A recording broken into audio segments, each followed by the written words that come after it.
Assalamualaikum warahmatullahi wabarakatuh.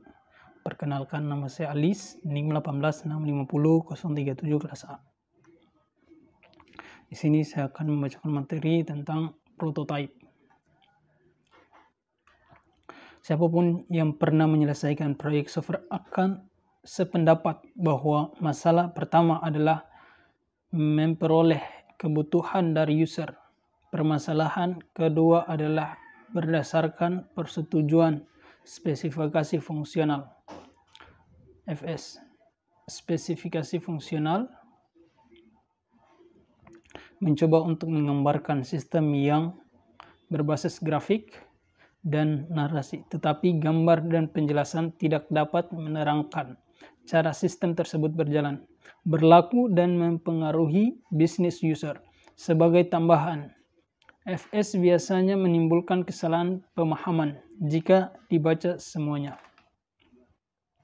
Kesalahpahaman antara user dan analisis mengakibatkan perubahan yang berarti, atau sistem tidak akan pernah sempurna dalam pelaksanaannya atau sekaligus ditolak. Prototipe dapat memecahkan masalah ini untuk tipe-tipe tertentu dalam sistem. Teori di belakang prototipe. Apakah Anda membeli mobil dari brosur penjualan? Seperti halnya Anda tidak dapat menilai sebuah mobil tanpa mencobanya. User juga tidak dapat menilai dari spesifikasi fungsional bagaimana sistem akan berlaku dan berjalan. Tetapi jika user dapat melihat, menyentuh, dan menggunakan model atau prototipe dari tujuan sistem, ia dapat langsung menilai kegunaan sistem. Jika perubahan diperlukan, prototipe dapat dimodifikasi, memungkinkan memodifikasi beberapa kali sampai keadaan yang ditetapkan user.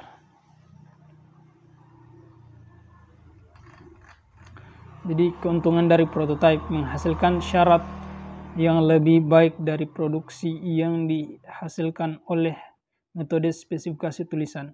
User dapat mempertimbangkan sedikit perubahan selama masih bentuk prototipe, masih memberikan hasil yang lebih akurat daripada perkiraan sebelumnya, karena fungsi yang diinginkan dan kerumitannya sudah dapat diketahui dengan baik. User merasa puas. Metode prototipe. Langkah-langkah pembuatan prototipe. Jadi langkah pertama, permintaan bermula dari kebutuhan user. Langkah kedua, bangunlah sistem prototipe untuk menemukan kebutuhan awal yang diminta. Langkah ketiga, biarkan user menggunakan prototipe. Langkah keempat, implementasikan saran-saran perubahan. Langkah kelima, ulangi langkah ketiga sampai user merasa puas. Langkah keenam, merancang dan membangun suatu sistem akhir seperti sebelumnya. Sistem yang bermanfaat dari prototipe. Sejak kebutuhan.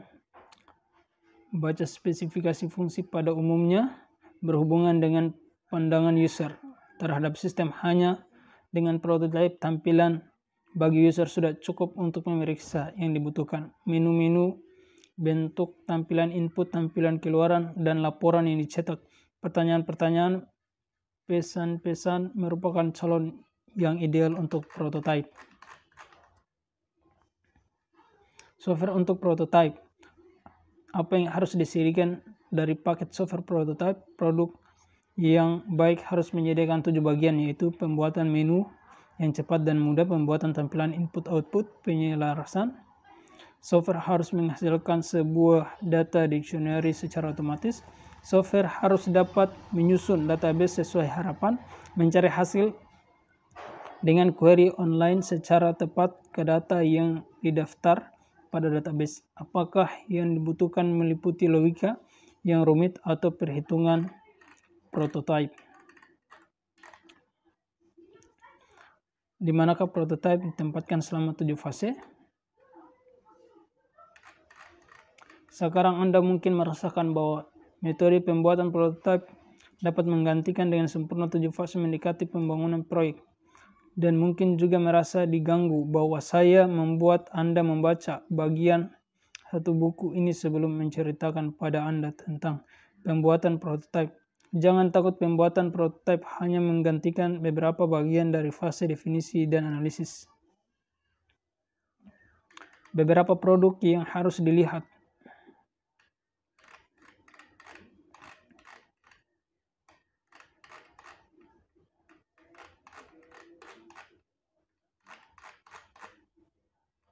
Jadi akselerator sebagai alat prototipe.